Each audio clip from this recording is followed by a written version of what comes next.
Olá pessoal, hoje com a disciplina Língua Portuguesa teremos o assunto o pronome, que é um assunto novo, é mais um assunto das classes gramaticais, classe de palavras, e a prosa romântica no Brasil.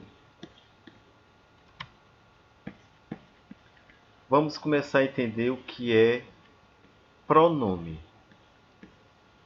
Os pronomes representam a classe de palavras que substituem ou acompanham os substantivos. Nós já aprendemos o que é substantivo, que dá nome aos seres. Então, os pronomes substituem ou acompanham os substantivos. Eles se dividem em pronomes pessoais, pronomes possessivos, pronomes de tratamento, pronomes demonstrativos, pronomes indefinidos, pronomes relativos e pronomes interrogativos. Então, já dá para perceber que o pronome é um assunto, é um conteúdo extenso. Hoje veremos pronomes pessoais, pronomes possessivos e pronomes de tratamento. Começando com o pronome pessoal, os pronomes pessoais são aqueles que indicam a pessoa do discurso. A pessoa do discurso são as pessoas que falam. E são classificados em dois tipos. São os pronomes pessoais do caso reto e os pronomes pessoais do caso oblíquo. Pronomes pessoais do caso reto exerce a função de sujeito, né? Ele vai sempre ser importante ali na frase. É de quem você vai falar alguma coisa. Exemplo, eu gosto muito da Ana. Você pode fazer a pergunta, quem gosta da Ana? Eu. Eu aqui no caso é o sujeito. Então, a palavra eu, ela está no lugar do meu nome. Por isso que é chamado de pronome. No caso aqui, um pronome pessoal do caso reto. Os pronomes pessoais do caso oblíquo, eles substituem os substantivos e complementam os verbos. Substituem, né, os substantivos e complementam os verbos. Exemplo, está comigo seu caderno. Com quem está o caderno? Comigo. Então vocês estão vendo aí que ele substituiu a pessoa que sou eu, né? A palavra comigo. E ele vem aqui complementando o verbo, está comigo. Já neste caso aqui, ele não completa o verbo, ele é o próprio sujeito. Então, resumindo, o pronome pessoal tem a função de sujeito e o pronome pessoal do caso reto, no caso, ele tem a função de sujeito. E o pessoal do caso oblíquo, ele vai substituir o substantivo ou complementar o verbo. A gente vai aprender isso bem direitinho nos exercícios. Bem, vamos ver aqui quem são as pessoas verbais. Aí a gente vai ver aqui o pronome do caso reto e comparando com o pronome do caso oblíquo. A primeira pessoa do singular é a pessoa que fala, no caso eu. Então, eu, tu, você, ele, ela, nós, vós, vocês, eles, elas fazem parte dos pronomes do caso reto. Me, mim, comigo, te, ti, contigo, ó, a, lhe, se, si, consigo, nos, conosco, vos, convosco, ó, as, lhes, se, si, consigo, já fazem parte dos pronomes do caso oblíquo. Então aqui é uma sequência. Eu equivale a me, mim, comigo. Tu, você, equivale a te, ti, contigo. Então, só lembrando aqui, a primeira pessoa sou eu, singular. A segunda pessoa é com quem eu falo, que é tu ou você. A terceira pessoa do singular é de quem a gente fala, ele ou ela. Aí vai acontecer a mesma coisa, isso ali é no singular. Aí quem é do plural? Quem é o plural de eu? Nós. Quem é o plural de tu? Vós. Plural de você? Vocês. Plural de ele? Eles. Plural de ela? Elas. Então, nós temos aqui os pronomes do caso reto e ao lado os pronomes do caso oblíquo. O pronome possessivo, o nome já está dizendo, são aqueles que transmitem a ideia de posse. Algo que é meu, que é da minha posse. Exemplos: esta caneta é minha. O objeto possuído é a caneta, que pertence à primeira pessoa do singular, que sou eu. Então, a palavra minha, né, de minha posse. O computador que está em cima da mesa é meu.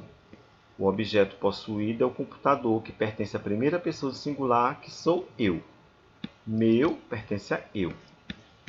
A sua bolsa ficou na escola. O objeto possuído é a bolsa, que pertence à terceira pessoa do singular, que pode ser ela, né, ou ele.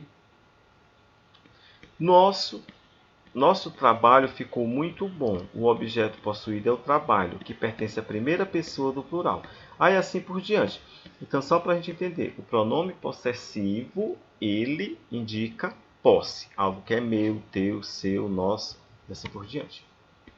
Aí nós temos aqui a primeira pessoa do singular, eu. Aí quem se refere? Os possessivos. Meu, minha, singular, meus, minhas, plural. Aí assim por diante. Segunda pessoa do singular, tu, você. Aí teu, tua, singular, teus, tuas, plural. Terceira pessoa do singular, ele, ela. Seu, sua, singular, seus, suas, plural. Aí no mesmo caso aqui, a primeira pessoa do plural, nós. Aí quem é que vai equivaler? Nosso, nossa, nossos, nossas. Vós, vocês, vosso, vossa, vossos, vossas. Eles, elas, seu, sua, seus, suas. Então, aqui são as pessoas verbais, né? E ao lado aqui nós temos pronomes possessivos. O pronome de tratamento já está dizendo, são termos respeitosos empregados normalmente em situações formais. Mas como toda regra tem exceção, a palavra você é o único pronome de tratamento utilizado em situações informais. Você usa no meio dos amigos. Exemplos: você deve seguir as regras impostas pelo governo. Estou falando com um amigo, né? A senhora, já estou falando um pronome de tratamento aqui, com mais respeito. Deixou o casaco cair na rua. Vossa Magnificência irá assinar os diplomas dos formandos. Vossa Santidade é muito querido, disse o sacerdote ao Papa. Então, esses aí são alguns pronomes de tratamento. Aí temos vários aqui, né? Ó. Você, as abreviaturas e o plural aqui, ó. Senhor, senhora, abreviatura, singular e plural.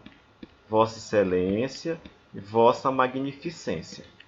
Nós temos aqui, né? Você, que é utilizado em situações informais. O senhor, tratamento formal respeitoso para pessoas mais velhas. Vossa Excelência é usado para pessoas com alta autoridade, como o presidente da República, senadores, deputados, etc. E Vossa Magnificência é usado para reitores das universidades. Vossa Senhoria, né, empregado nas correspondências de textos escritos. Vossa Majestade para reis e rainhas. Vossa Alteza para princesas, duques. Vossa Santidade para o Papa. Vossa Eminência para cardeais.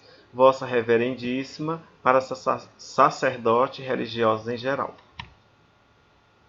Então, só relembrando aqui, né, gente? Os pronomes eles são colocados no lugar dos nomes ou que acompanham o substantivo, né? Como nós temos aqui o mim, tu, ti, vós, eu, ele.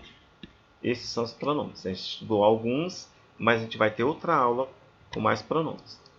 Agora a gente vai passar para a prosa romântica no Brasil, que é um movimento literário que é inaugurado com um livro chamado A Moreninha, o autor Joaquim Manuel de Macedo. O romance brasileiro caracteriza por ser uma adaptação do romance europeu com a conservação de caráter folhetinesco, é um folhetim da Europa, com início, meio e fim, seguindo a ordem cronológica dos fatos, né? Seguindo aqui um tempo. Então, as principais obras, eu peguei uma aqui, a obra Senhora, de José de Alencar, que é um autor cearense, retrata a oposição do dinheiro e amor. Lucíula, também de Alencar, retrata a prostituição do século XIX. É um romance urbano, né? Conta a história assim, de personagens da cidade. o Guarani, Iracema e Diva, que é um dos romances indianistas do escritor brasileiro José de Alencar, foi publicado em 1864. Também se pode considerar a continuação de Lucília. Então nós estamos vendo aqui algumas obras, né?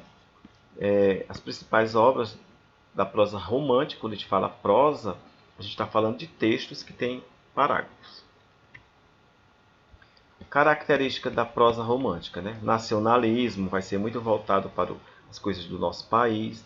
Subjetivismo é muito voltado para o particular, para o individual, muito pessoal.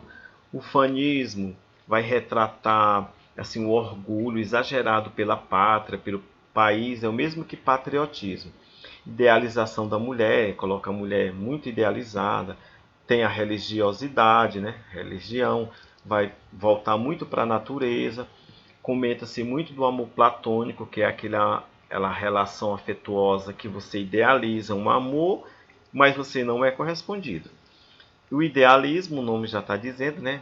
Que vai idealizar demais, e a estética nativista, que é o interesse da população nativa, tudo que é voltado para o essencial nativo do seu país e é contra uma imigração.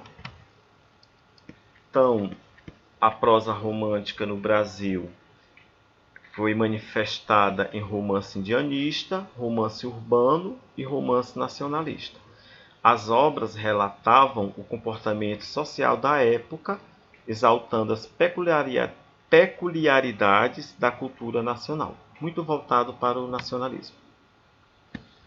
O romance urbano, ou chamado também de romance de costumes, designam as obras que retratam o Brasil, principalmente o Rio de Janeiro no Segundo Reinado, que 1831 e 1840. Características: esses romances abordam as intrigas amorosas e as desigualdades econômicas. O fim é, invariavelmente, feliz e com a vitória do amor. Estou falando de prosa romântica. Ainda, né, a prosa romântica no Brasil, o livro Memórias de um Sargento de Milícias, publicado em 1852 por Manuel Antônio de Almeida, que nasceu em 1831 e faleceu em 1861, é considerada a principal obra do estilo romance urbano ou de costumes. A obra é classificada como inovadora para a época, abandona a visão da burguesia urbana e retrata toda a simplicidade do povo. O autor descreve a cidade, a sociedade e os costumes com malícia, humor e sátira, em um momento de mudança da mentalidade colonial para a vida da corte. Então nós temos aqui, né, o Manuel Antônio de Almeida, Memórias de um Sargento de Milícias, que é um dos livros, e aqui José de Alencar, que a gente já foi comentado em outra aula, que é um nosso autor aqui cearense.